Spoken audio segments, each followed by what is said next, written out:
de la vesícula biliar va a generar justamente también la colecistoquinina, va a generar una dilatación de estas válvulas y va a permitir el pase de la bilis que se va a almacenar a nivel de la vesícula biliar. Listo, es la parte funcional de la vesícula biliar. ¿Eh? Yo les estoy dando datos funcionales y datos anatómicos, una melcocha lo que estoy haciendo. Ya bueno, entonces la unión entre el conducto hepático común, que es este acá, conducto hepático común, más el conducto cístico, vamos a tener este acá por fin, que es el conducto colédoco, ¿ya?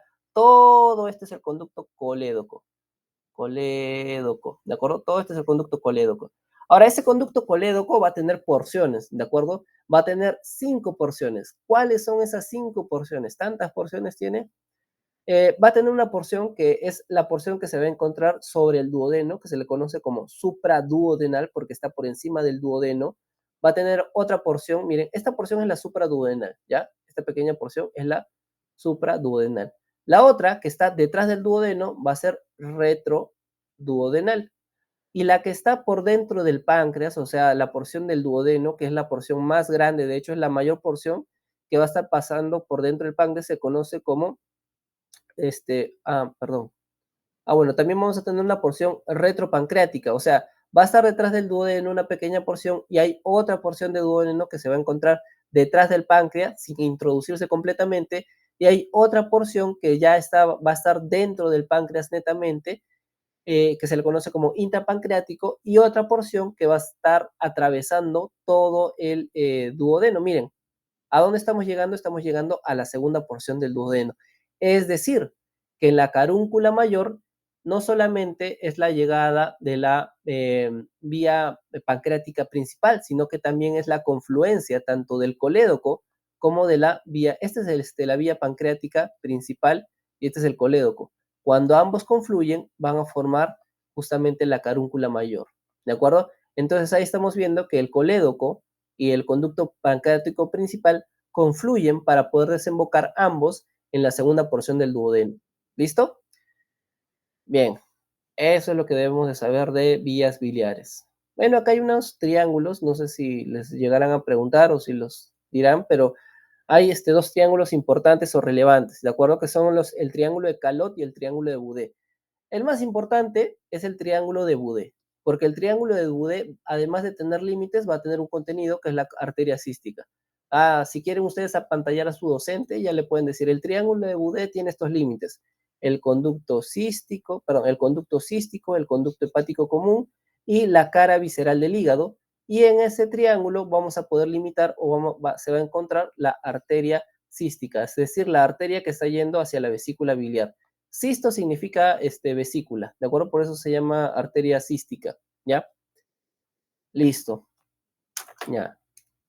Ya hemos hecho hígado, ya hemos hecho vías biliares. Ahora pasemos a, ¿qué cosa? A páncreas, pues, ¿no? Ya, a ver. Bueno, acuérdense la inervación siempre es autónoma, ¿a cargo de qué? Del plexo solar. Eso principalmente, ¿ya? Ya, páncreas. ¿Qué vamos a ver? ¿Cómo se llama? ¿Qué debemos de saber de páncreas? Para empezar, el páncreas es un órgano que va a tener dos porciones funcionalmente, una porción exocrina y una porción endocrina, ¿de acuerdo? La porción endocrina se va a encargar de producir insulina, que es una hormona bastante importante para la regulación de la glucosa en la sangre, ¿de acuerdo? Y la porción exocrina se va a encargar de producir las enzimas necesarias para poder degradar, ¿qué cosa? Las proteínas, ¿de acuerdo? Es decir, y también para poder degradar para terminar de degradar los carbohidratos, ¿de acuerdo? Es decir, va a producir la amilasa beta pancreática. Recordemos que a nivel de la boca también producimos una amilasa, que es la amilasa salival, que va a degradar más o menos el 10% del almidón que nosotros ingerimos, pero ya el páncreas va a producir la otra porción de amilasa que se va a encargar de degradar los carbohidratos a sus niveles, eh, a sus sustratos más básicos, ¿de acuerdo? Que van a ser los glúcidos. Entonces acuérdense de eso, ya tiene una porción exocrina y una porción endocrina. La porción endocrina se encarga de producir hormonas relacionadas con la regulación de la glucosa en la sangre, mientras que su porción endocrina se va a encargar de producir las enzimas necesarias para degradar tanto proteínas como carbohidratos. Ya eso es lo que sí debemos de saber. Entonces, ¿dónde vamos a encontrarlo? Esta es la tercera víscera friable, miren. Entonces, estamos hablando de vísceras friables, ¿ya? Acuérdense, ¿ya? Segunda víscera friable, el hígado. Tercera víscera friable, el páncreas. ¿Cuál será la principal víscera friable? Lo vamos a ver en un momento, ¿ya? Ahora, a nivel vertebral se va a encontrar más o menos entre L1 y L3 aproximadamente, ¿ya? Y lo que les comentaba, pues, va a tener una porción exocrina y endocrina. Su porción endocrina va a ser va a estar representada por el 1% y se va a encontrar aproximadamente a nivel de la cola, mientras que la porción exocrina, que va a estar casi la mayor parte del páncreas, va a representar el 99% del páncreas. Miren, dense cuenta la importancia exocrina que tiene el páncreas con respecto a la degradación de alimentos como carbohidratos y proteínas, ¿ya? Por eso el páncreas es un órgano muy, muy importante, muy, muy importante. Y puede ser dañado fácilmente por el consumo excesivo de alcohol o por el consumo excesivo de cigarros, ¿ya? Por eso es importante cuidarse por ese lado. Listo, ¿qué más vamos a ver? Es un órgano retopancreático, ya es decir, que va a estar completamente, va a encontrarse en la cara, entre la pared y el peritoneo, ya eso es lo que debemos de saber. Va a tener porciones, una porción que se le conoce como cabeza, que va a estar netamente pegada con el arco del duodeno, miren, duodeno, primera porción, segunda porción, tercera porción y cuarta porción, ¿ya? Entonces, a ver, un momentito, chicos.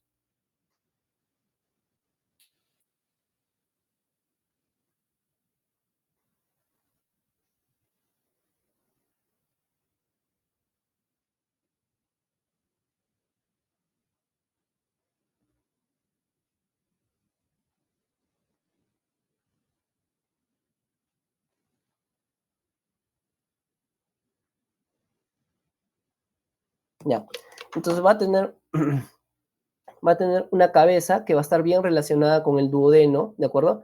De hecho, al duodeno, con otro nombre que se le conoce como la asa pancreática o el intestino pancreático, por la relación muy, muy estrecha que va a tener el páncreas con el duodeno, ¿ya? Entonces es otro nombre que tiene, que los anatomistas le han dado, ¿ya? Entonces vamos a tener la cabeza del páncreas, el cuello del páncreas, que va a estar relacionado, miren, ¿cómo se llaman estos vasitos de acá? Que ya lo hemos hablado, que pasa justamente en relación con que está relacionado con la tercera porción del duodeno. ¿Cómo se llaman estos vasos que he señalado? ¿Cómo se llaman?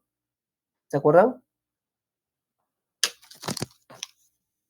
La arteria mesentérica superior. Excelente, ¿ya? Arteria, pero vamos, mira, acá estamos viendo arteria y vena, pero sí es cierto, van a ser los vasos mesentéricos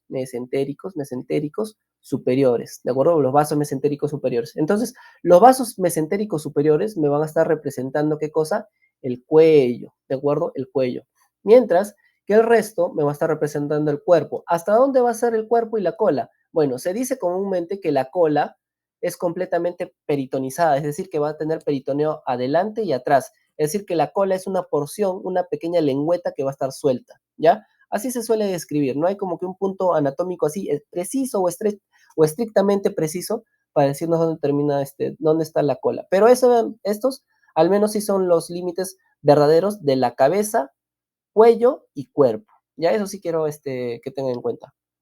Y esto es lo que les comentaba, la porción exocrina y la porción endocrina. Acuérdense, acuérdense que la porción exocrina va a tener este conducto, que es el conducto pancreático principal, y acá tenemos el accesorio, miren, todo lo que va a producir para la degradación de nutrientes, carbohidratos y proteínas va a discurrir por medio del conducto pancreático principal y pues va a ser ayudado en alguna manera por el conducto de Wilson, ¿de acuerdo? Por el conducto de Santorini, perdón, que va a ser el conducto accesorio, que es este de acá. Y acá tenemos el colédoco, ¿no? Que habíamos comentado que se van a unir y van a atravesar la segunda porción del duodeno para poder botar todo lo que producen tanto a nivel del hígado como a nivel del páncreas. Ahora, a esta unión se le conoce como el complejo esfinteriano de Boyden, ¿ya? Y hablamos de complejo esfinteriano porque va a ser pequeños aros musculares lisos que van a estar envolviendo todo el paquete funcional del colédoco y del conducto pancreático principal, que acá lo tenemos también, ¿ya? Entonces, todo esto vendría a ser el complejo esfinteriano de Boyden, que no es necesario que lo sepan, ya estas son cositas más, más complejas, pero que sepan eso más o menos, ¿ya? Ahora, dentro del páncreas endocrino, ¿qué vamos a tener? Vamos a tener pequeñas áreas de células que se les conoce como los islotes de Langerhans, que justamente ahí vamos a tener diferentes tipos de células. Células tipo alfa, tipo beta, tipo gamma, las PPP y las células G, ¿de acuerdo? Las células alfa se van a encargar de producir ¿qué cosa? Glucagón, de acuerdo al glucagón. Mientras que las células beta se van a encargar de producir la insulina, ¿ya? Eso es lo que, eso es lo que debemos recordar, ¿ya? Bueno, eso básicamente, ya eso es con respecto a páncreas. A ver, ¿qué más, qué más, qué más? Ya, bueno, ahora sí, pasemos a vaso. Y acá está, miren lo que les decía. Entonces, ¿cuáles son los órganos friables que habíamos comentado? A ver, sigamos, este es el principal órgano friable, el vaso, ¿ya? Es el principal órgano friable. ¿Cuál es el segundo órgano friable que les había comentado? A ver, me responden, por favor. El hígado.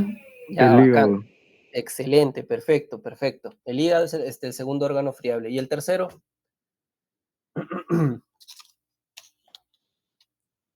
¿El tercero cuál es? Tercer órgano friable. Páncreas. Bacán, ya, excelente. El páncreas es el tercer órgano. Y el principal órgano es el vaso. Pero ¿por qué vendría a ser el vaso el principal órgano friable? Para empezar, el vaso es un órgano que va a tener bastante vascularización, ¿de acuerdo? De hecho, ahí se hace eh, el reclutamiento de algunas células para que puedan madurar, ¿de acuerdo? Se hace el reclutamiento de varias células de la serie roja para que éstas puedan madurar y a partir de estas puedan emitir al sistema circulatorio como tal. Entonces, el vaso va a ser friable sobre todo por su posición. ¿Por qué? Se va a encontrar, y esto sí acuérdense, va a encontrarse entre la novena y la decimoprimera costilla.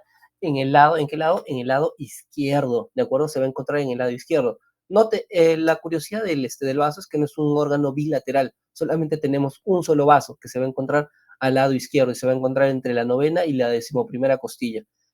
Y entonces, cuando hay traumas, ¿cómo se llama? A nivel automovilístico, por la relación que tiene con las costillas, recuerden que son, al ser huesos, estructuras óseas eh, bastante, no frágiles, pero pueden fracturarse y su fractura puede generar astillas y ese astillamiento puede lesionar o de alguna manera haciendo cortes o incluso penetrando al mismo órgano. Es por eso que se le considera como el principal órgano friable, ¿ya? Eso es lo que sí deben de tener en cuenta. Listo, entonces vamos a tenerlo acá, entre ¿cómo se llama? Entre la novena y la decimoprimera costilla. Esa va a ser su punto de referencia, ¿ya? Medio de fijación, lo más primordial es que sepan es que va a estar fijado por esto, por el ligamento frenocólico izquierdo, y sobre todo, acuérdense que todos los órganos que tenemos en la cavidad abdominal, todos, absolutamente todos, además de sus principales medios de fijación, la presión intraabdominal permite que los órganos se mantengan en su posición y no estén decaídos. Por eso, ¿cómo se llama? El vaso se mantiene en su posición, el páncreas también se mantiene en su posición, porque la presión intraabdominal permite que esa fuerza que se genera hacia la parte interna del abdomen, pues lo mantenga en esa posición, ¿ya? Entonces eso es lo que deberían de saber con vaso, básicamente, ¿ya? Entonces ya hemos hablado de varias cositas. A ver, me esperan un segundo, chicos, voy a tomar un poco de agua, ya se me ha secado la garganta. Ahorita vengo, un ratito.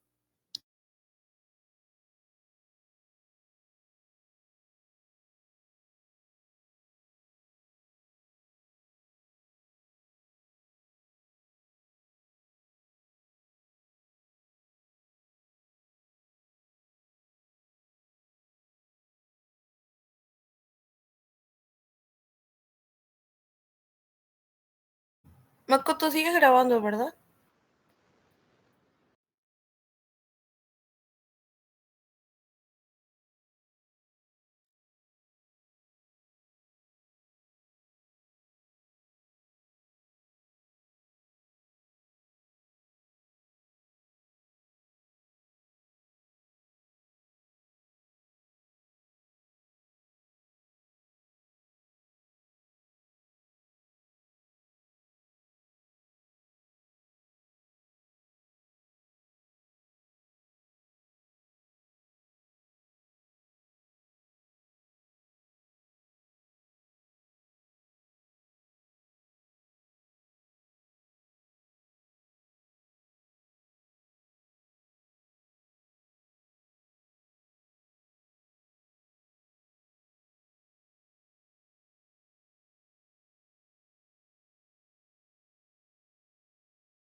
Ya, chicos, a ver, ¿están ahí todavía o ya se aburrieron?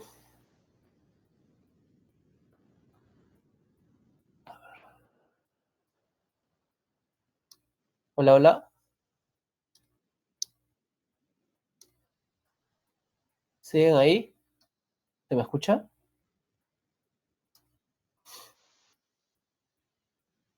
Hola, ¿se me escucha? Sí se escucha, Sí, sí, sí. Ah, ya, ok, Sí, ok. Pi. Listo. Entonces, ya bueno, ya hicimos Sí, casi sí se te todo. escucha. Ok, listo. Entonces, ¿cómo se llama? Ya hicimos casi todos los órganos de la cavidad abdominopélvica. Vamos a ver ahora riñón un rato, ¿ya? A ver, voy a dejar de compartir esto. Oh, y voy a compartir mi otra lámina. Ya. Se ve, ¿no? Ahora sí se ve, ¿no? Ya, bueno. Sí se ve, ¿no? Me confirman, por favor. Si no voy a estar hablando. Sí se ve. Ya, ok. Entonces, ¿cómo se llama? Algo rapidito nada más de riñón y de uretres. No es tan complejo, ¿de acuerdo a esta parte? Recordemos que dentro de las principales funciones del riñón, o mejor, vamos a primero ver sus partes, ¿de acuerdo? De todo lo que es vías Yo no, urinarias.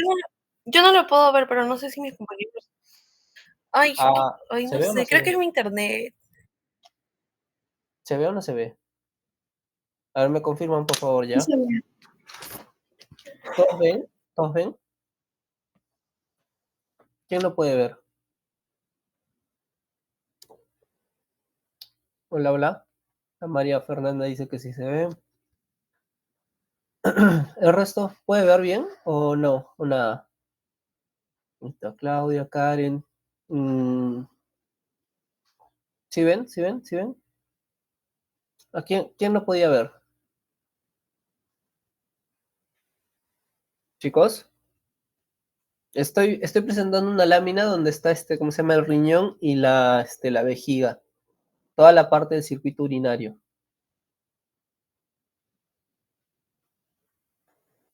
Sí se ve. Ah, ya. Entonces, normal, ¿no? Puedo continuar. Ya ver. Ya bueno, chicos, miren, ¿cómo se llama? Cuando hablamos de vías urinarias, ¿de acuerdo? Se conoce como vías urinarias. Cuando hablamos de vías urinarias, vamos a tener en cuenta órganos secretorios y el sistema de conductos excretorios, ¿de acuerdo? Cuando hablamos de órganos secretorios, vamos a estar haciendo alusión principalmente al riñón, porque el riñón se va a encargar de realizar, ¿qué cosa? La filtración de todo, o sea, se va a encargar de producir la orina, ¿de acuerdo? Va a realizar el filtrado, ¿de acuerdo? ¿Cómo va a realizar el filtrado? Recordemos que nosotros dentro del riñón tenemos un pequeño organito, pequeño corpusculito, ¿de acuerdo? Que se conoce como el glomérulo. Acá tenemos a nuestra arteria aferente, nuestra arteria eferente. Por acá viene la sangre. Acuérdense que la sangre tiene plasma y diferentes elementos más, pero básicamente lo que va a suceder es que el agua va a traspasar a través del glomérulo y va a salir la sangre nuevamente, de acuerdo, ya filtrada. Entonces, dentro del riñón va a ocurrir lo que es el filtrado, y ese filtrado va a ser llevado a través de algunos conductillos que al final van a desembocar a nivel de las pelvis y a nivel del uréter, y esto va a ser llevado a la vejiga por medio de conductos excretorios y por último van a salir por la, por la uretra. Ya esa es la secuencia más o menos de cómo, de cómo va a fluir o cómo es que se produce la orina. ¿Ya? Es un mecanismo más complejo, de acuerdo a nivel fisiológico, pero es algo bastante somero, ¿ya? Entonces el riñón, debemos de recordar que son dos órganos, vamos a tener dos riñones, ¿de acuerdo? Vamos a ver que van a tener la forma más o menos de un payarcito a cada lado, y encima de esos órganos tenemos, o sea, de encima de los riñones, tenemos estos pequeños cojinetes de grasa.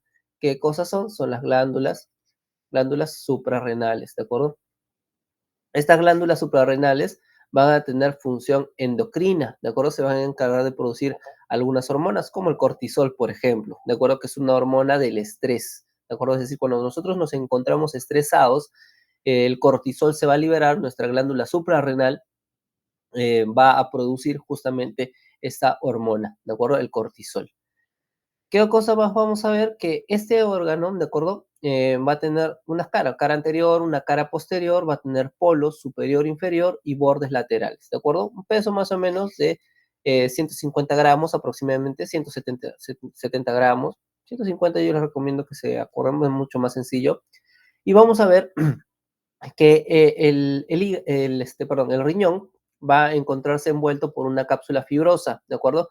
Que esta va a penetrar y va a formar unos pequeños, va a formar unos pequeños lobulillos dentro del mismo riñón. Y dentro del riñón vamos a ver que va a tener diferentes porciones. O sea, nosotros cuando hacemos un corte, por acá, un corte a nivel del riñón, vamos a ver esta distribución. Uno, la más externa, vamos a decir que es la corteza renal, ¿de acuerdo? Esta porción. Toda esta porción va a ser la corteza renal. Debajo de la corteza renal vamos a tener a lo que se conoce como la médula renal. Y esta médula renal va a estar conformada por ¿qué? Por ¿dónde está? Ya, esta médula renal va a estar conformada por estas estructuras, ¿de acuerdo? Que se les conoce como las pirámides, ¿de acuerdo? Pirámides renales, ¿ya? Ahora, entre pirámide renal y pirámide renal, vamos a ver que una pequeña porción, porque es el mismo tejido de la corteza, va a estar interponiéndose. Acá lo vemos, ¿de acuerdo? Acá lo estamos viendo. Entonces, esa pequeña porción que tiene la forma medio rectangular, como una especie de columna, se le va a conocer como columnas renales o columnas de Bertin, ¿ya? Entonces, ¿qué vamos a tener? Acuérdense, va a estar constituido por una corteza y por una médula. En la corteza vamos a ver que la corteza se va a meter entre algunas porciones de la pirámide renal, que se les conoce como columnas renales, y la médula renal va a estar conformado por pirámides que van a ser más o menos entre 6 a 20 pirámides renales aproximadamente, ¿ya? Ahora, cada una de estas pirámides renales va a estar conformada, o mejor dicho, dentro de estas pirámides renales van a estar desembocando lo que se conoce como los conductos colectores, que vendría a ser esto de acá. De hecho, esta es una pirámide renal, ¿de acuerdo? Esta es una pirámide renal y vemos cómo los conductos colectores salen por medio de estas porciones que se les conoce como las papilas renales. Entonces, por medio de estas papilas renales, que son justamente esta porción de acá, estas papilas, o sea, lo que se encuentra en el vértice de la pirámide, se les conoce como papilas renales. Por estas papilas renales van a estar saliendo justamente lo que se ha filtrado, es decir, la producción de la orina, ¿de acuerdo? Entonces, ¿van a llegar a dónde? Van a llegar a los cálices menores, que vendrían a ser estos de acá. Estos de acá vendrían a ser los cálices menores. Entonces, de repente, ustedes le pueden decir a su docente, a su doctora, ¿no? Nosotros podemos diferenciar con que entre los cálices menores y los cálices mayores es que los cálices menores a los cálices menores van a desembocar directamente las papilas renales, mientras que los cálices mayores son la confluencia de los cálices menores, ¿de acuerdo? Entonces, acuérdense de eso, ¿ya? Los cálices menores se encuentran en relación con las papilas renales y los cálices mayores son la confluencia o la unión de varios cálices menores, ¿de acuerdo? Esos son los cálices menores. Y luego, estos cálices mayores, que son estos de acá, estos cálices mayores, van a formar esto de acá que se le conoce como la pelvis renal, ¿de acuerdo? La pelvis renal. Y esta pelvis renal va a tener una serie de dilataciones, no importa ahorita cómo se llaman, pero va a tener esta dilatación, esta pelvis renal, y luego va a continuarse como que, como uréter, ¿de acuerdo? Como uréter. Ya esa va a ser la secuencia más o menos. Esto no importa. Esto tampoco. Bueno, esto sí, esto sí podría ser importante. De repente le pueden decir a su docente que, bueno, al estar en relación, de hecho, la parte posterior del riñón, ¿de acuerdo? Vamos a ver que el lado izquierdo del riñón tiene mayor relación con las dos últimas costillas, a diferencia del riñón del lado derecho, ¿de acuerdo? Que solamente tiene relación con la última costilla, con la decimosegunda costilla, ¿ya?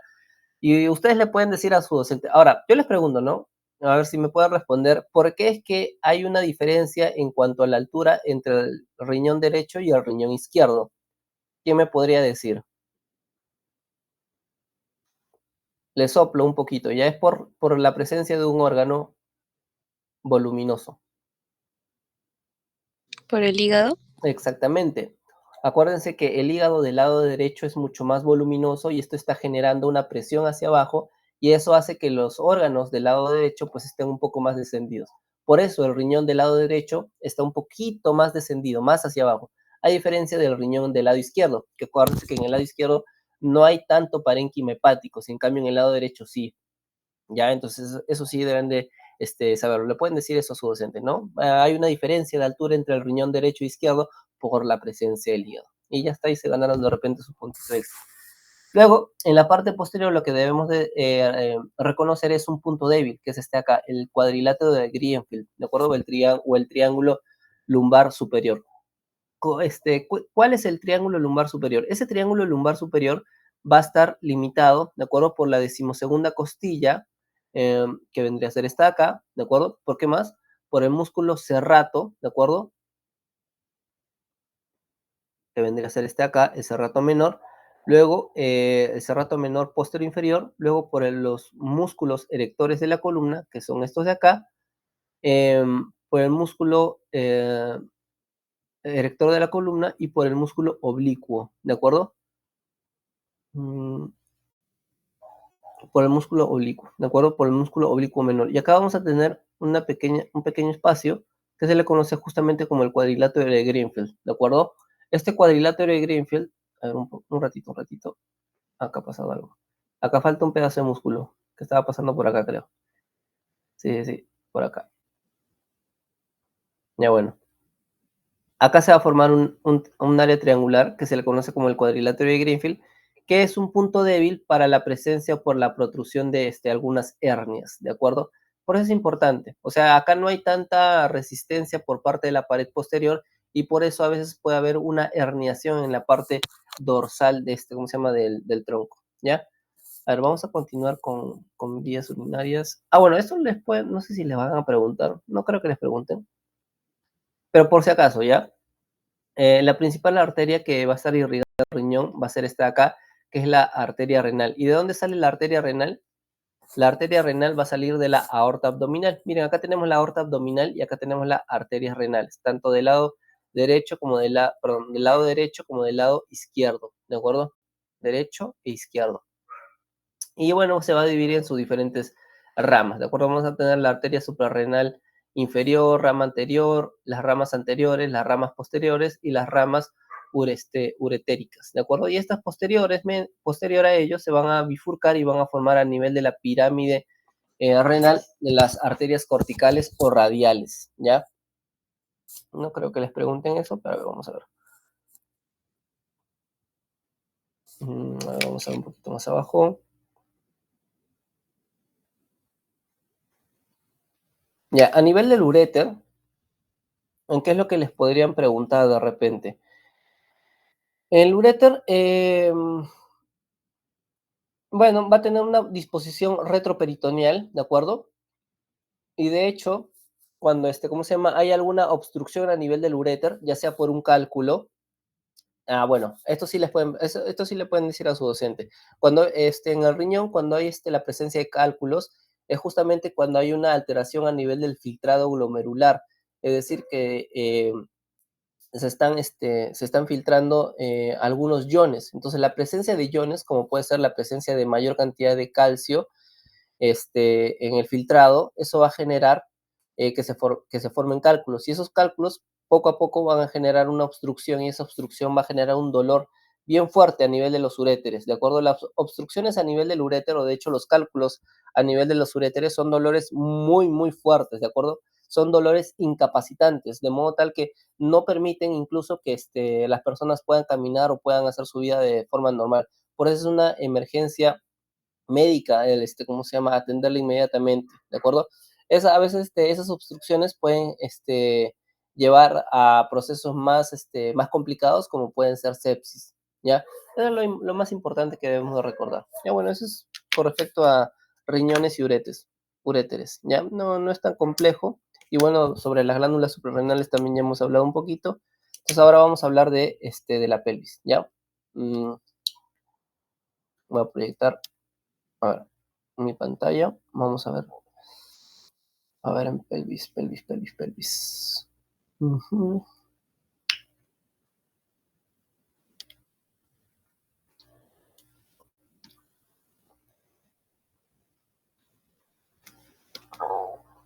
A ver.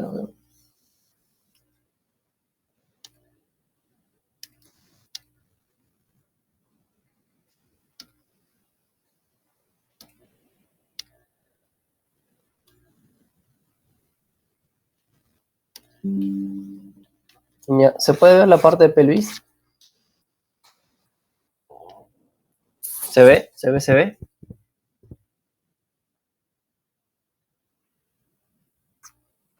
Sí, sí se puede ver. Ya. En pelvis, ¿cómo se llama? A ver, en pelvis, ya, a ver, nosotros debemos recordar que, ¿cómo se llama? La pelvis ósea, ¿de acuerdo? La pelvis ósea como tal, va a estar conformada por 3 huesos, ¿de acuerdo? ¿Cuáles van a ser esos? O mejor dicho, van a estar conformados por 4 huesos, ¿de acuerdo?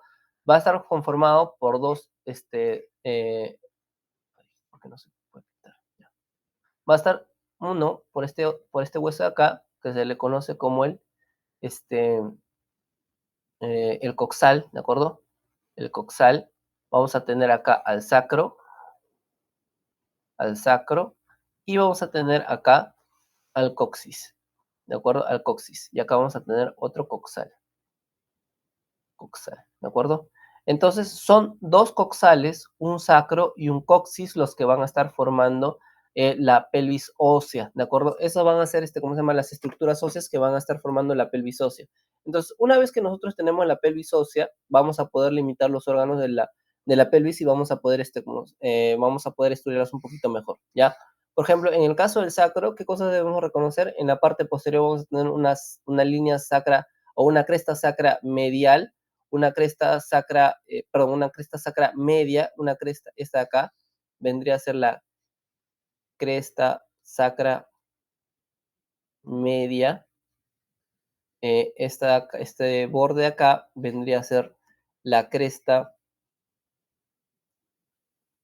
sacra medial, y este relieve de acá va a ser la cresta sacra lateral, ¿de acuerdo? Eso es lo que debemos de hacer básicamente. Y a ver, ¿qué más? Ah, bueno, y esto de acá, esto nunca se olviden. Este relieve de acá es el promontorio, ¿ya? Ese promontorio lo vamos a usar para poder realizar justamente la pelvimetría. ¿Qué más vamos a tener? Bueno, a nivel de la cara interna, de ¿cómo se llama? Del coxal, lo que nos importa es esta línea de acá, que se conoce como la línea innominada, ¿ya?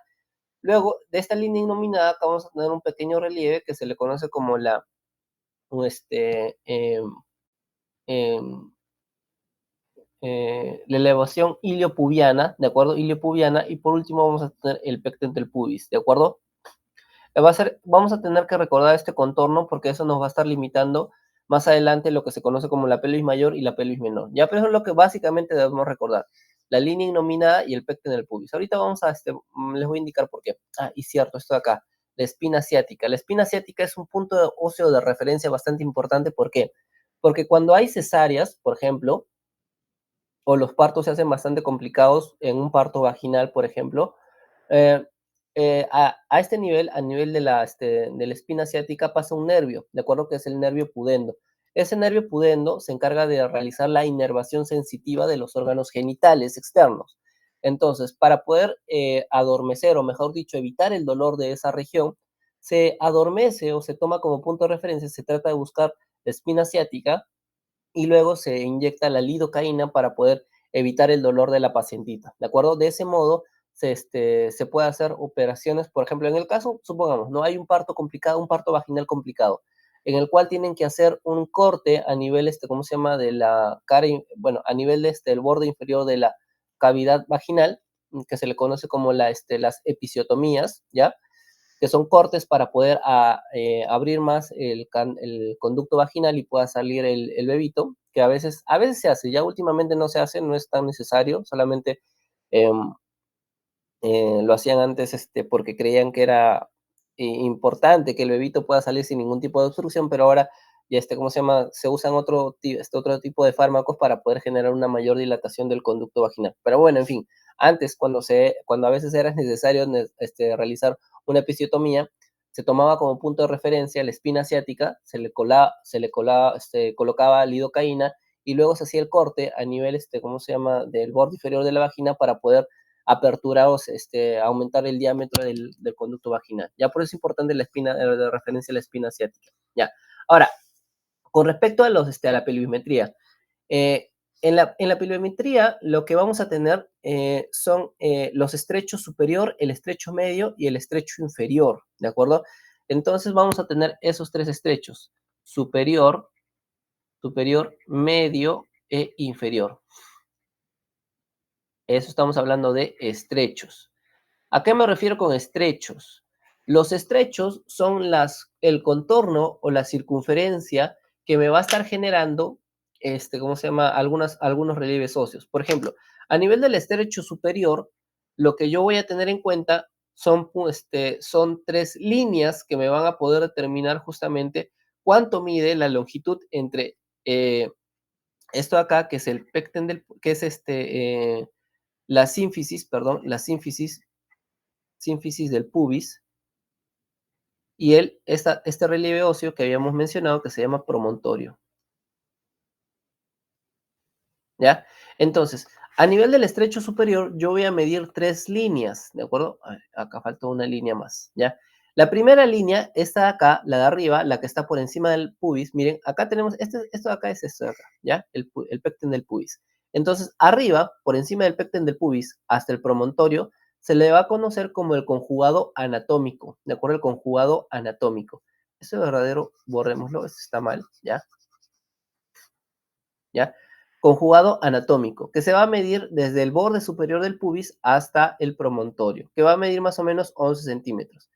Luego vamos a tener otro conjugado, que es este de acá, el que está detrás del pubis hasta el promontorio, que se le conoce como el conjugado retropúbico o también conjugado obstétrico. ¿De acuerdo? El conjugado obstétrico y que va a medir 10.5 milímetros. Ahora, ¿por qué se llama conjugado obstétrico? Porque justamente cuando el bebito va a estar descendiendo en sus movimientos para poder ya ser expulsado por el conducto vaginal, va a encajarse a este nivel y esta es la relación que nosotros vamos a tener en cuenta para ver si es que la pelvis es estrecha o no es estrecha. O sea, si la cabecita del feto o ¿cómo se llama? Claro, la cabecita del feto puede atravesar ese estrecho obstétrico, va a permitir que el resto del cuerpo pueda pasar sin ningún tipo de complicaciones a lo largo de todo el conducto vaginal, ¿ya? Por eso es la importancia de ese conjugado, ¿de acuerdo? El conjugado obstétrico. Pero más abajo, este conjugado de acá, el que les he trazado, se le conoce como conjugado diagonal. Diagonal, ¿de acuerdo? Conjugado diagonal, ya. Ahora, miren, tanto el conjugado anatómico como el conjugado obstétrico no se pueden medir clínicamente. O sea, en el consultorio, ¿cómo se llama? De repente, algunas que han ido y han tratado de hacerle la pelvimetría, no lo sé, no se puede medir ninguno de estos conjugados, ni el anatómico ni el obstétrico, ninguno. El único conjugado que se puede medir como tal es el conjugado diagonal, ¿de acuerdo? El que está por debajo de la sínfisis del pubis hasta el promontorio. Y sí se puede medir, ¿de acuerdo? De repente ustedes en algún momento, cuando queden embarazadas, le van a realizar la pelvimetría y van a realizar la medición desde acá, teniendo en cuenta justamente la longitud entre el pulgar hacia el dedo índice, y esa longitud más o menos es de 12 centímetros aproximadamente, ¿de acuerdo? Entonces, si desde acá hasta acá se puede medir correctamente que son 12 centímetros, por analogía se puede sacar el resto de conjugados, porque la relación es esta, 11, 10.5 y 12. Ahora, ¿qué pasaría si en el caso mide 13 o 14 centímetros, no? este conjugado diagonal. ¿Eso qué va a significar? Que el conjugado obstétrico y el anatómico, ¿qué son? ¿Más grandes o más pequeños? ¿Qué me responderían?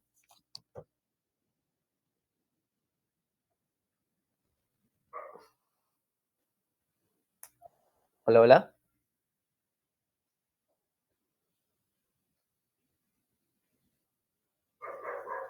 Sería más grande. Ajá, exactamente, porque acabamos de decir que el conjugado diagonal normalmente mide 12, y esta es la relación. El conjugado anatómico 11, conjugado obstétrico 10.5 y el conjugado diagonal 12. Entonces, si el conjugado diagonal es grande, el resto de conjugados también van a ser grandes. Si el conjugado diagonal es pequeño, entonces el resto de conjugados también van a ser más pequeños, ¿de acuerdo? Por eso es importante este conjugado diagonal, porque es el único que se puede medir clínicamente y en los exámenes obstétricos, ¿ya? Por eso es importante, acuérdense, ¿ya? Es con respecto al estrecho superior. El estrecho medio también se le conoce como el estrecho biciático,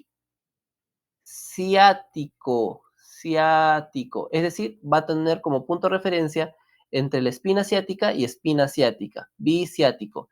Y el estrecho inferior se le conoce como isquiático, es decir, va a estar relacionado entre isquion e isquion, ¿de acuerdo? Listo, esos son la pelvimetría. Es la pelvimetría bastante general, porque hay otro tipo de, ¿cómo se llama?, de referencias, pero eso es lo que deben de saber. El estrecho superior, estrecho medio y estrecho inferior. En el estrecho inferior, estrecho superior, acuérdense de los conjugados, anatómico, obstétrico y diagonal. Y en el estrecho medio, acuérdense del biciático, ¿de acuerdo? Biciático, y en el estrecho inferior, biisquiático, ¿de acuerdo? Ahora, este punto de referencia, el estrecho superior, este acá, miren, este contorno, me va a estar dividiendo la pelvis en una pelvis mayor y en una pelvis menor, que ahorita lo vamos a ver. Miren, justamente acá está. Este punto de referencia vendría a representar justamente el estrecho superior. Estrecho superior. Y ahora, ustedes, para que apantallen a su docente y le digan, ¿no? Doctora, el estrecho superior está conformado por los bordes, primero, de atrás hacia adelante, promontorio. Después le continúa las alas del sacro. Sigue la línea innominada, la línea pectínea, la línea pectínea, la sínfisis del pubis y el pecten del pubis. Y de igual manera, hacia el lado contralateral, la sínfisis del pubis, la línea pectínea, la línea innominada, el ala del sacro y el promontorio. Entonces, todos esos relieves óseos que nosotros vamos a ver en la cara interna de la pelvis, va a estar representándome, ¿qué cosa? El estrecho superior. Y tú le vas a decir, ahora, a tu docente le van a decir ustedes, ¿para qué sirve esa diferenciación del estrecho superior? Pues para poder dividir entre la pelvis mayor y la pelvis menor, o también denominada pelvis falsa y pelvis verdadera. Verdadera. Y acá está, pues, ¿ya? Esto de acá va a ser la pelvis falsa, y hacia abajo vamos a tener la pelvis verdadera. Y acá está, ¿no? Pelvis mayor o pelvis falsa y la pelvis menor o pelvis verdadera, ¿ya? Ahora, esta pelvis menor, miren, ven esta tirita de acá, justamente no está a propósito ahí, justamente para representar al diafragma pélvico. Acuérdense que el diafragma pélvico es una serie de músculos que van a estar, al igual que el diafragma que está separando el tórax del abdomen, va a tener una serie de cavidades que van a estar comunicando la pelvis, los órganos de la cavidad pélvica con la parte externa, ¿ya? Entonces, ese diafragma pélvico me va a estar dividiendo la pelvis menor o la pelvis la pelvis verdadera en una pelvis excavada, que es esta de acá, excavada, y en el periné. Lo que está debajo del diafragma pélvico se le conoce como el periné. Acá tenemos el famoso periné, ¿ya? Entonces, acuérdense más o menos cómo estamos llevando la secuencia, ¿eh?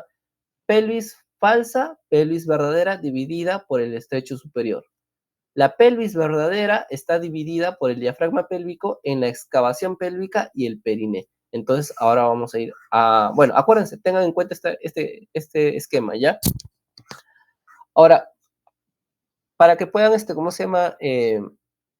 Más o menos diferenciar entre una pelvis femenina y una pelvis masculina, ¿qué cosa vamos a tener en cuenta? Hay varias características, ¿de acuerdo? Hay como unas 12 características aproximadamente que nos van a determinar que diferencia una pelvis femenina de una pelvis masculina.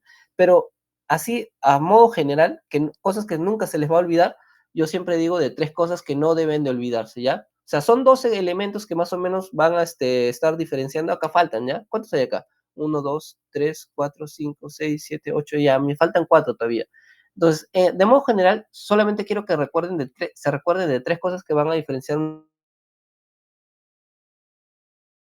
masculina de una pelvis femenina. Uno, vamos a ver el ángulo. Primero el ángulo, ¿de acuerdo? El ángulo. ¿Qué pasa con el ángulo? En el caso de la pelvis femenina, el ángulo es mayor a 90 grados, es decir, es un ángulo obtuso en una pelvis femenina. Acá vamos a poner femenina, masculina, es obtuso. Mientras que en la masculina es agudo. Es menor a 90 grados, ¿de acuerdo? Es mucho más agudito. En el caso, ¿cómo se llama? De las espinas ciáticas, ¿de acuerdo? Las espinas ciáticas, ¿qué pasa? En el caso de la pelvis femenino es más liso, es como que más, como más planito, es como romo, ¿de acuerdo? Más romo. Mientras que en la masculina es agudo. ¿De acuerdo? Y con respecto al estrecho superior, que ya lo hemos hablado, el estrecho superior, ¿qué pasa? En el caso del estrecho superior, en el caso de la mujer es ovalado. En el caso del hombre tiene forma más o menos triangular o dicen de corazón a veces, ¿no? Corazón. Ahora razonemos, ¿ya? Razonemos. ¿Cómo es la cabeza de un fetito? ¿Va a pasar más fácil por una pelvis que tiene forma corazonada u ovalada? Ovalada, porque va a permitir que toda la cabeza del feto pueda introducirse, ¿cómo se llama? Por todo el estrecho de la pelvis mayor, por el estrecho superior de la pelvis, ¿de acuerdo? Por eso tiene que ser ovalada. Tiene características necesarias para que un bebé pueda salir por ese estrecho superior. Por eso, ¿cómo se llama? En el caso del hombre, pues, puede hacerse muchos cambios externamente, pero va a seguir teniendo su pelvis de tipo androide, ¿de acuerdo? Acá está. Miren, incluso acá lo vemos que tiene la pelvis en forma de corazón, algunos le dicen, ¿no? En forma de corazón. Las espinas ciáticas son mucho más prominentes y esas 3 cosas quiero que recuerden: el ángulo, la espina ciática y el estrecho. Hay otras cosas más, por ejemplo, que en el caso de los relieves de la pelvis menor son menos toscos, o sea, son más, más delicados, más sutiles, ¿de acuerdo? Por eso la espina ciática también es romo. Sí, en cambio, en el caso de la pelvis masculina, sus relieves o sus relieves óseos son mucho más toscos, son mucho más evidentes y groseros, ¿de acuerdo? Groseros en el sentido de que son muy marcados, no en otro sentido, ¿de acuerdo? Entonces esa es la forma en la cual vamos a poder diferenciar una pelvis masculina de una pelvis femenina, ¿ya? Ahora, esto es lo que normalmente pasa, pues, ¿no? En una pelvis femenina apta para poder realizar un parto vaginal, y la pelvis masculina, ¿no? Pero hay variantes con respecto a la pelvis, ¿de acuerdo? Hay diferentes tipos de pelvis. Una pelvis ginecoide es la que les acabo de mencionar, que es para la pelvis femenina, y una pelvis androide es la pelvis masculina. Pero adicional a ello, hay pelvis que van a tener con respecto a sus diámetros, sobre todo sus estrechos superiores, van a tener características bastante particulares. Por el ejemplo, el diámetro antero-posterior va a ser mucho más grande en las pelvis de tipo antropoide, mientras que en las pelvis de tipo platipeloide, el diámetro transverso, ¿de acuerdo? El diámetro transverso va a ser mucho más grande o va a predominar, ¿ya? Listo. Bueno, hay una serie de ligamentos. Esto de acá. Miren, a nivel ¿dónde está? ¿Dónde está? Ya, sí, acá, mejor, ¿ya? Entonces, lo que les comentaba hace rato, una forma para poder diferenciar la pelvis menor, o sea, la pelvis menor, acuérdense que se divide entre una excavación y el periné, y ese límite lo va a estar determinando el diafragma pélvico. Y este diafragma pélvico, acá lo voy a poner, el diafragma, el diafragma pélvico va a tener los músculos elevadores del ano, va a tener al músculo coccigio, al músculo piriforme y al obturador interno. Esos 1, 2, 3, 4 músculos van a estar conformando el diafragma pélvico. Eso le pueden decir a su docente, ¿ya? Doctor, el diafragma pélvico está conformado por 4 músculos. Músculos elevadores del ano, el músculo coccigio, el músculo piriforme y el obturador interno. ¿Qué van a estar acá? Y este músculo elevador del ano se va a dividir en 3 fascículos musculares, que son estos de acá. El pubo, o sea, porque va a ir desde la parte del pubis a al coxis, pubo coccigio, que son estas fibras de acá, el pubo rectal, porque va a ir desde el pubis hacia este orificio, que es el orificio rectal, y el coccigio, perdón, el ilio coccigio, que va a ir desde el ilio hacia el coxis, ¿de acuerdo? Esos 3 fascículos musculares de cada lado van a constituir el músculo elevador del ano, ¿ya? Luego vamos a tener este músculo de acá, que es el músculo coccigio, acá lo tenemos, ¿ya? Este es el músculo coccigio, y acá tenemos este músculo piramidal, que también se puede ver en la parte posterior, en la región glútea. Y acá tenemos al músculo obturador interno, ¿ya? Ahí tenemos el músculo obturador interno. Que acá tenemos un pequeño orificio, el orificio de pase, que es justamente por donde va a estar transcurriendo el músculo, la arteria obturatriz, ¿de acuerdo? O la arteria pudenda, mejor dicho, ¿ya? Listo, acuérdense entonces cómo está conformado el diafragma pélvico. Músculo elevador del ano, el músculo coccigio, ¿de acuerdo? El músculo coccigio, el músculo piriforme y el músculo obturador interno. Ya esos van a ser los músculos.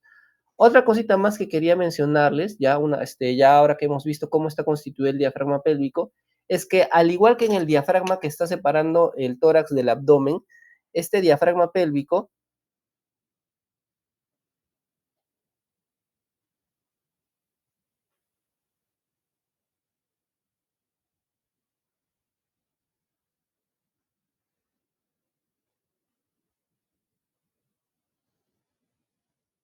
perdón chicos un ratito, este diafragma pélvico va a tener una serie de orificios, ¿de acuerdo? Entonces se va a diferenciar entre la cantidad de orificios que se va a ver en el diafragma pélvico de la mujer y el diafragma pélvico que vamos a encontrar en el hombre, ¿de acuerdo?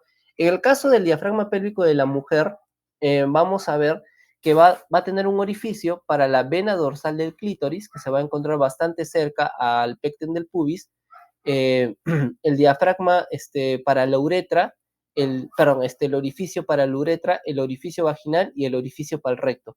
O sea, son 4 orificios que va a estar presentando en el caso del diafragma, pélvico de la mujer.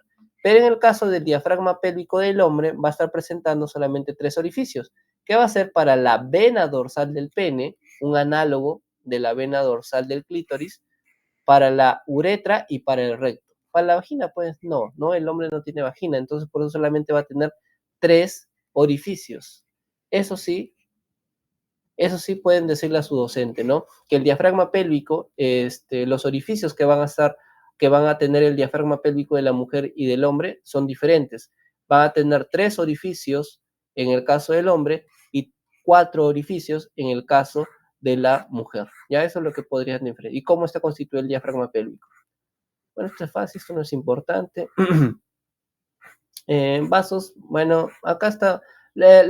Lo que pueden mencionar de ¿cómo se llama?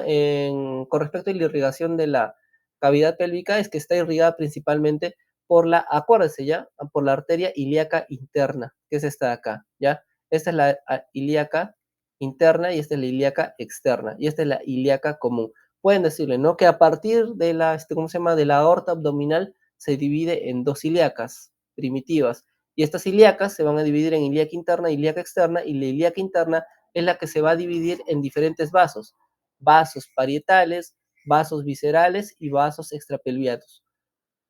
Eso es a modo general, para que se recuerden, ¿ya? Y si acaso, en el caso de la mujer, deben de recordar una arteria principal, que es la arteria uterina, que es la arteria que va a estar irrigando al útero, pues, ¿ya? Eso sí o sí deben de recordarse, la arteria uterina. Después de ahí hay una serie de arterias, por ejemplo, la iliolumbar, la sacramedia, la umbilical, rectal medial y todas estas, que son importantes que la sepan, ustedes debieron haberla estudiado, pero al menos si hay alguna arteria que nunca se deben de olvidar y de dónde sale, es de la arteria ilíaca interna, que vendría a ser la arteria uterina, pues ya, porque esta va a estar irrigando al útero. Es un órgano bastante importante, sobre todo por la importancia que tiene para la vida, ¿ya?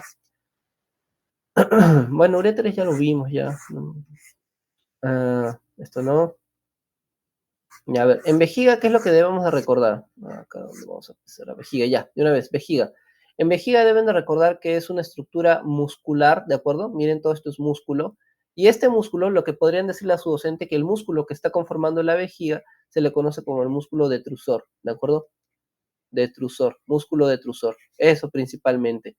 Y que justamente nosotros vamos a encontrar dentro de la vejiga, o sea, internamente, vamos a ver la desembocadura de los uréteres, ¿de acuerdo?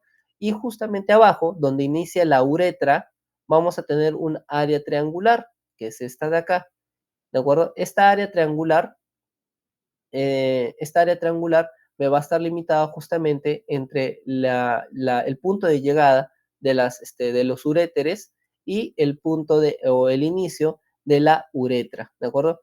Que se le conoce como el trígono o triángulo vesical, ¿ya? O el triángulo de Litaut, que es este de acá, ¿ya? Ahí está.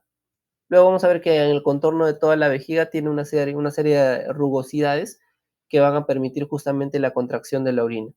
Eso básicamente de la vejiga, ¿ya? A ver, ¿qué más?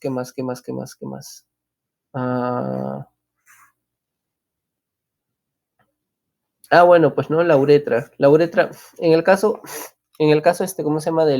Del hombre, vamos a ver que en la uretra va a tener diferentes porciones. En el caso de la uretra masculina, va a tener una porción prostática, una porción membranosa y una porción peniana, ¿ya? Son esas tres porciones que va a tener la uretra masculina. Acuérdense, prostática, membranosa y peniana, ¿de acuerdo? A nivel prostático, pues va a estar en relación con la próstata, donde vamos a ver una serie de conductillos que van a estar saliendo por ahí, bueno, que van a estar saliendo justamente a partir de las vesículas seminales, a nivel de las vesículas seminales, y van a contribuir justamente también para la formación de líquido seminal, ¿ya? Listo. Eso básicamente deben de saber. Eso es lo que deben de saber básicamente de esa porción. En cuanto a la porción membranosa, es nada más que una porción de tránsito, donde va a estar en relación justamente con estas de acá, que vendrían a ser los colículos seminales, ¿de acuerdo? Estos de acá, los colículos, no, perdón, no, los colículos seminales no. ¿Cómo se llama esto de acá?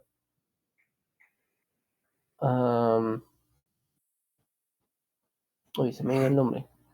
A ver. Ya, a ver. Ahorita se me va a acordar, ¿ya? Pero a nivel de la porción membranosa, ¿de acuerdo? A nivel de la porción membranosa, vamos a tener estos pequeños. ¿Cómo se me puede haber ido el nombre? Ahorita se me va a acordar, ¿ya? Vamos a tener pequeñas, vamos a ponerle sáculos, ¿ya? Ahorita se me va a acordar, ahorita me va a acordar. Estos pequeños sáculos que van a tener su desembocadura a nivel de la porción peniana de la uretra, ¿de acuerdo? Entonces, estas estructuras van a ayudar o van a contribuir justamente a la formación del líquido seminal, ¿de acuerdo? Van a estar van a contribuir a la formación del líquido seminal, ¿ya? Luego vamos a tener una porción peniana, que a nivel de toda la porción peniana vamos a tener una serie de orificios también, y al final vamos a tener este pequeño espacio que se le conoce como la fosita navicular, ¿de acuerdo? La fosita navicular, ¿de acuerdo? Vamos a tener la fosita navicular. A ver.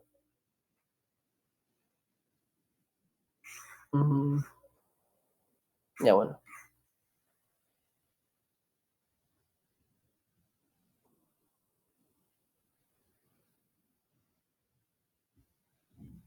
Ya. Las glándulas de Cooper. Gracias, te agradezco bastante, se me había pasado el nombre, las glándulas de Cooper.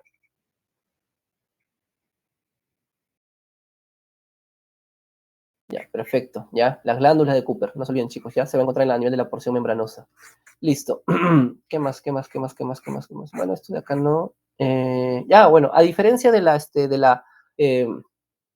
uretra masculina, la uretra femenina es bastante corta, ¿de acuerdo? En su recorrido. Acuérdense del triángulo, ¿de acuerdo? El triángulo vesical, que es este acá, miren, justamente la entrada de las, de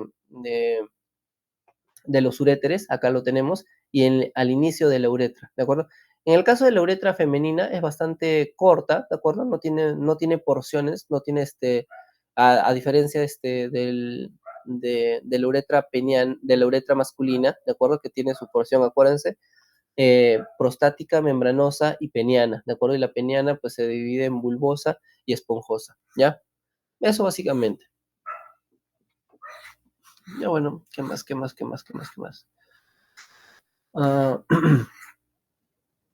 Bueno, en el caso ¿cómo se llama? Del órganos adicionales que vamos a encontrar en el caso de las mujeres, es este órgano, pues es el útero, ¿de acuerdo?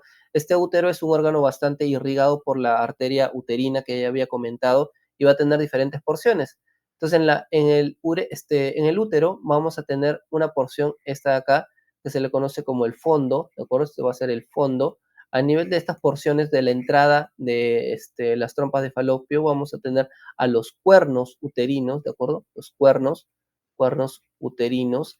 Y en esta porción vamos a tener a lo que es el cuerpo, ¿de acuerdo? Vamos a tener al cuerpo. Y esta pequeña porción de acá se le va a conocer como el istmo. El istmo. Y esta porción salida en relación con el conducto vaginal, o sea, desde acá, de este pliegue, se le va a conocer como el cuello, ¿de acuerdo? El cuello vaginal, que es el que básicamente se ve o se suele a realizar los exámenes con el eh, eh, con el espéculo, ¿de acuerdo? Para ver si es que hay algún tipo de infección urinaria o de repente algún tipo de infección de transmisión sexual, se va a poder identificar a nivel del contorno del cuello, ¿de acuerdo? Listo, entonces esas son las porciones: fondo, los cuernos, el cuerpo, el istmo y el cuello. Adicional a ello, pues vamos a tener las trompas y vamos a tener estos órganos anexos que vendrían a ser los ovarios, ¿de acuerdo? Vamos a tener los ovarios. Este útero va a tener una porción bastante muscular que se conoce como el miometrio, que es todo esto de acá, ¿de acuerdo? Ese es el miometrio, es una estructura bastante grande. Y hay otra estructura pequeñísima, bien delgada, que es el endometrio. Este endometrio suele engrosarse, ¿de acuerdo? Durante la etapa que empieza a ponerse fértil para, ¿cómo se llama? Para la recepción del, para la recepción del óvulo fecundado, ¿de acuerdo? Entonces, este endometrio normalmente es bien delgado, pero cuando empieza a ocurrir el proceso de la fertilización, o sea, para que pueda recepcionar al óvulo fecundado, tiende a engrosarse, ¿ya? Y si este endometrio no recepciona o no percibe que hay una recepción del óvulo fecundado, entonces este endometrio se sale o se desgarra por sí solo, cae por sí solo, ¿ya? Y ese desgarramiento pues vendría a ser el flujo vaginal que viene durante la menstruación. Entonces, el sangrado que normalmente ocurre en la menstruación es que el endometrio no ha podido recepcionar o no ha captado la recepción del óvulo fecundado y por eso tiende a su descenso, su desgarro para volver a ser normalmente más delgado, ¿de acuerdo? Eso es lo que sucede en el sangrado en el ciclo menstrual. Bueno, adicional a ello, pues vamos a ver que el útero va a tener una serie de estructuras que los van a estar fijando, como los ligamentos, ¿de acuerdo? Dentro de los cuales vamos a tener el famoso ligamento ancho, que es este de acá, todo esto de acá. Este ligamento ancho, ¿de acuerdo? Este ligamento ancho, vamos a ver que va a estar, es todo esto de acá ya. Todo esto de acá es el ligamento ancho. Esto de acá. Todo este es el ligamento ancho, ¿ya? Este ligamento ancho va a tener diferentes medios de fijación que vendría a ser el principal medio de fijación del útero, ¿de acuerdo? Entonces vamos a tener el mesometrio, ¿de acuerdo? Que se va a encontrar a este nivel, los parametrios y el paracervix, que se va a encontrar a este nivel. Y pues vamos a tener también los ligamentos propios del ovario, que es el ligamento suspensorio del ovario, ¿de acuerdo? El ligamento suspensorio propio del ovario, que va a ser su principal medio de fijación del ovario. Ya eso es lo que deben de saber básicamente. No hace falta meternos tanto con los ligamentos. A ver, ¿qué más? Bueno, esta es la distribución. Una cosa que les pueden preguntar de repente o les pueden decir, miren, todo esto es el conducto vaginal, ¿ah? Todo esto es el conducto vaginal. Una cosa que les pueden, esta es la arteria uterina. Y esta de acá es la arteria vaginal. El conducto vaginal se encuentra irrigada de esta manera. Un tercio superior está dado por la arteria uterina y los 2/3 inferiores está dado por la arteria vaginal. ¿De acuerdo? A veces una pregunta que les pueden hacer o suele ser a veces confusa, ¿no? Dicen, si el conducto vaginal debe estar irrigado por toda la arteria vaginal. No, solamente los 2/3 inferiores. El tercio superior está dando la irrigación a la arteria uterina, ¿ya? Justamente por la relación que tiene a nivel de entrada con el cuerpo del útero. Eso básicamente, después de ahí, ¿qué más? En caso del recto, ¿de acuerdo? En el caso del recto, que vendría a ser parte del perine posterior, lo que nosotros vamos a encontrar es una serie de pliegues. De hecho, vamos a encontrar estos 3 pliegues transversos, ¿de acuerdo? Estos 3 pliegues transversos. Y vamos a encontrar acá a nivel de la salida, a ver, ¿dónde está? Sí. No, ya. A nivel de la salida vamos a tener esta flexura, ¿de acuerdo? Que es la flexura perineal. Y ahí acá vamos a encontrar una serie de columnas que vendrían a ser las columnas rectales. Estas vendrían a ser las columnas rectales, ¿de acuerdo? Y estas válvulas de acá van a ser las famosas válvulas de Houston, que van a ser superior e inferior. Estas de acá vendrían a ser las válvulas de Houston. Y acá vamos a tener las válvulas de Cole-Rauch, ¿de acuerdo? O la válvula media. Que son 3 válvulas nada más que vamos a tener a nivel del recto. ¿Qué más? No, esto no importa mucho, no, no. Ya, bueno, esto es para, bueno, a ver, tenemos las columnas anales que les había comentado, ¿de acuerdo? Y entre columna anal hacia la parte inferior vamos a tener las válvulas anales, ¿de acuerdo? Estos repliegues de acá van a ser las válvulas anales, que son como una especie de pliegues bien delgaditos, y por detrás de esas válvulas anales vamos a tener una pequeña depresión que se le conoce como los senos anales, ¿de acuerdo? Los senos anales. Eso es lo que debemos de recordar más que nada. Y ahora sí, con respecto al periné, ¿cómo vamos a delimitar el periné? El periné lo vamos a limitar teniendo en cuenta el coxis, la sínfisis y los isquion, ¿de acuerdo? Los isquion. Entonces, vamos a limitar los isquion. Acá tenemos el isquion de un lado, el isquion del otro lado. Acá tenemos ¿cómo se llama? Al pecten del pubis, y acá tenemos al coxis. Entonces, nosotros trazamos una línea a cada lado, de modo tal que vamos a formar como una especie de rombo. Entonces, esta especie de rombo vamos a dividirlo a la mitad, y eso va a conocerse como el periné. Recuerden que para determinar periné está debajo del diafragma pélvico. Entonces, la piel va a ser el límite inferior netamente del periné, ¿de acuerdo? Entonces, vamos a tener un periné anterior y un periné posterior. Entonces, eso es lo que le pueden decir a su docente, ¿no? Puede incluso graficarlo. Vamos a tener un periné que se va a dividir por las 2 ramas del isquion a cada lado, por el coxis, ¿de acuerdo? Y hacia adelante por el pecten del pubis, ¿de acuerdo?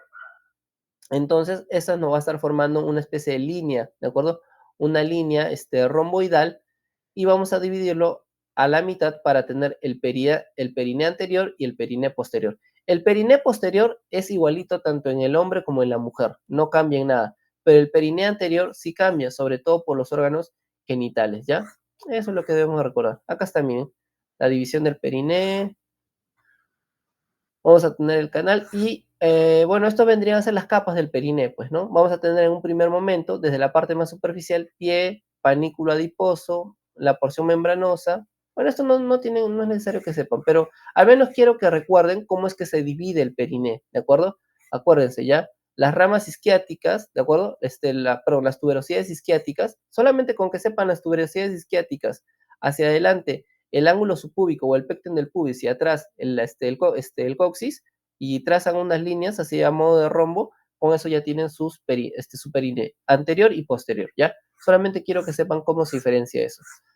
Después de ahí, pues, ya hemos estado viendo más o menos, ¿cómo se llama? Que a nivel del periné anterior, al menos, Vamos a ver en el caso de la mujer, vamos a tener ese acá, los órganos genitales femeninos, y en el caso del hombre, pues los órganos genitales masculinos, ¿ya? En el caso de la mujer, pues vamos a tener a la vagina, ahorita lo vamos a ver, debe haber una imagen por acá. Acá está. Ya, ahora vamos a ver primero, ¿cómo se llaman los órganos genitales masculinos, ya? Entonces, en el caso del hombre vamos a tener el escroto con sus diferentes capas, ¿de acuerdo?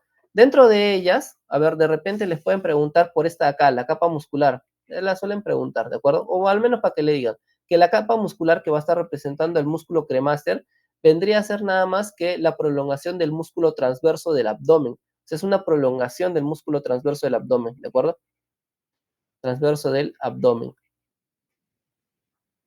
Y ya, eso es una cosa. Y lo otro, que el drenaje venoso del testículo está dado por el plexo pampiriforme. Pampiriforme. Puede sonar un nombre gracioso o hasta raro, pero es una red de venas que se va a encargar de drenar todo el desecho metabólico de los testículos. Entonces, si este plexo pampiriforme se ve obstruido de alguna manera, lo que va a generar es una dilatación de este plexo y se va a formar lo que se conoce como las varices testiculares, ¿de acuerdo? Por eso es importante este plexo de acá, porque va a estar relacionado con la aparición de varices testiculares, ¿ya? Eso es lo más relevante. Acuérdense cómo está formado el músculo cremaster, que es una prolongación del músculo transverso del abdomen, y el drenaje venoso por parte del plexo pampiriforme, ¿ya? Bueno, este es un testículo que va a tener sus lobulillos testiculares, estos de acá, a través de los tabiques. Este es el epidídimo, acá tenemos la cabeza del epidídimo, el cuerpo y la cola del epidídimo, y al final tenemos el conducto deferente, ¿de acuerdo? El conducto deferente. Listo. Y bueno, pues el pene va a tener sus porciones, ¿no? Va a tener sus porciones, una porción esponjosa y una porción cavernosa, ¿no? No, estoy. Está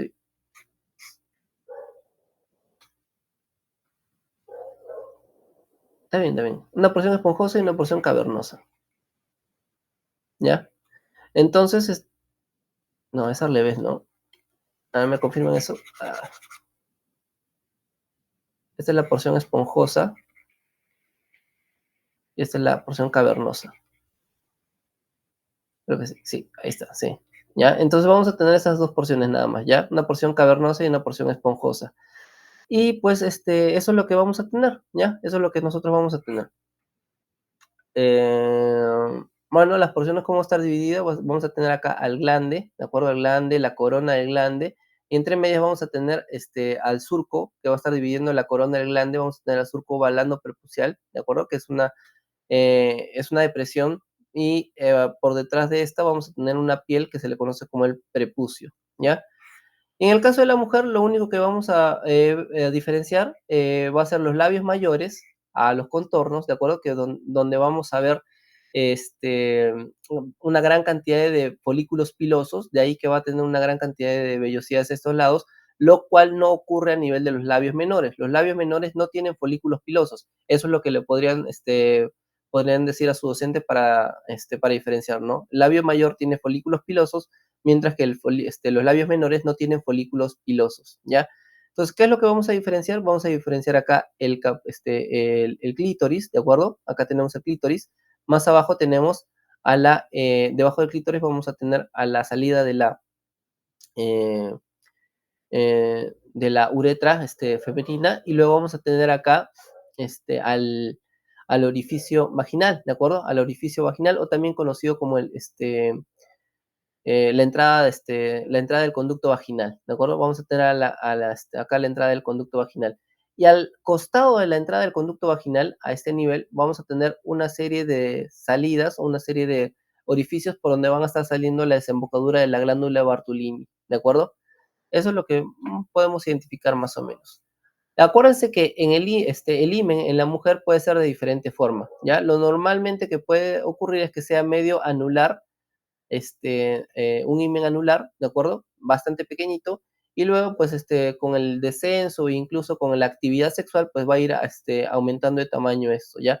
Hay otras formas de presentación, o incluso con el parto puede llegar a agrandarse mucho más, ¿de acuerdo?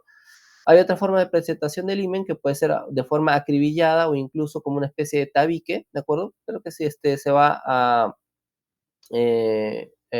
salir, bueno, va a, a romperse normalmente cuando, ¿cómo se llama? Va a ocurrir la actividad sexual o puede ocurrir actividad sexual o por algún tipo, ¿cómo se llama? De trauma también a este nivel, ¿ya?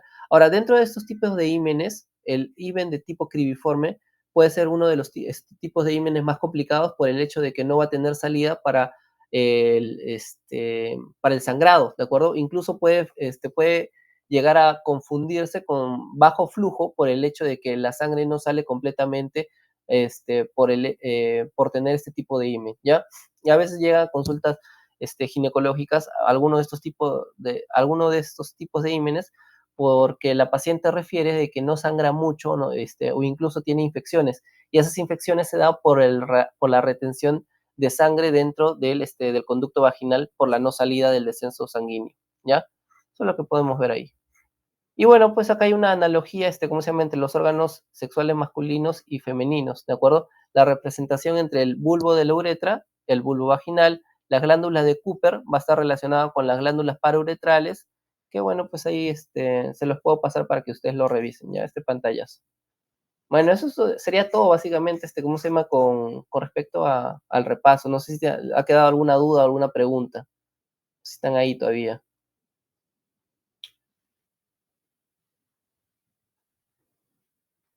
Hola, hola. Para mí está todo claro.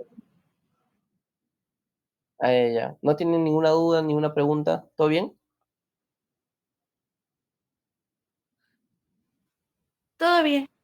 Ah, ya, pues. Ya, entonces, bueno, chicos, espero que les haya ayudado, y pues puedan, pasarla bien, ¿cómo se llama? En su examen, ¿ya? Igual cualquier duda que tengan, normal, me la puedan hacer llegar. Ahí, ¿cómo se llama? ¿Verdad? Coralie les puede dar mi contacto. Paula, una consulta. Tú todas las tardes estás libre, ¿verdad? En las noches, en las noches. Ya. La próxima semana también vas a estar libre en las noches. La próxima semana, ¿qué fecha cae? Ujú. Sí, está, sí. ¿Sí? Ujú. Ya. ¿Tú crees que podrías darnos un repaso para la base? Lo que pasa es que nuestro examen teórico es el día viernes de anatomía. Para la base, ¿qué no son ustedes? ¿Cuántos son ustedes? Son 16 nomás. Somos casi 70. ¿Ah, sí? Sí. Han entrado 12 nomás. Ya bueno, ¿cómo se llama? Normal, pues, sí, se coordina normal, ¿cómo se llama? Les puedo dar apoyar. ¿Pero qué? ¿De qué tema? De todos los que explicaste. Ah, otra vez, un repollo. Un repollo. Pero, o sea, ya no así. Sí, o sea, todo así como, todo. Como todo. Por ejemplo, ahorita te saltaste algunas partecitas, ¿sí o no? Claro, porque es para su examen, para que puedan rendirlo bien. Ujú. Ajá, pero, o sea, sí, en el otro repaso puedes hacer esas partecitas también. Ah, ya. Ah, Ajá, ya. Ya, pero lo dividimos en partes porque es bastante extenso, pues, puede hablar de, de todo en una sola hora o en un solo momento. ok, entonces, por ejemplo, ya, si no podrías enseñar neuro. Por ejemplo, neuro no te dije porque en el examen no va a venir, pero en el examen teórico sí va a venir neuro. Ah, les va a venir neuro. ¿Y de qué tienen neuro? O sea, ¿qué les han enseñado en neuro? Uy, no me acuerdo, pero te voy a pasar la PPT. Sí. Ya. Ujú. Ya, entonces podrías, quizás domingo o sábado o a partir de la próxima semana. De la próxima semana. La próxima, sábado, la próxima semana. ¿A eso te refieres? No. O sea, si puedes, por ejemplo, este sábado o este domingo, si Ah, no, ya. ajá, Este sábado no creo, y el domingo ya, tampoco, en la tarde no. ya, O el, en la mañana podría quizás.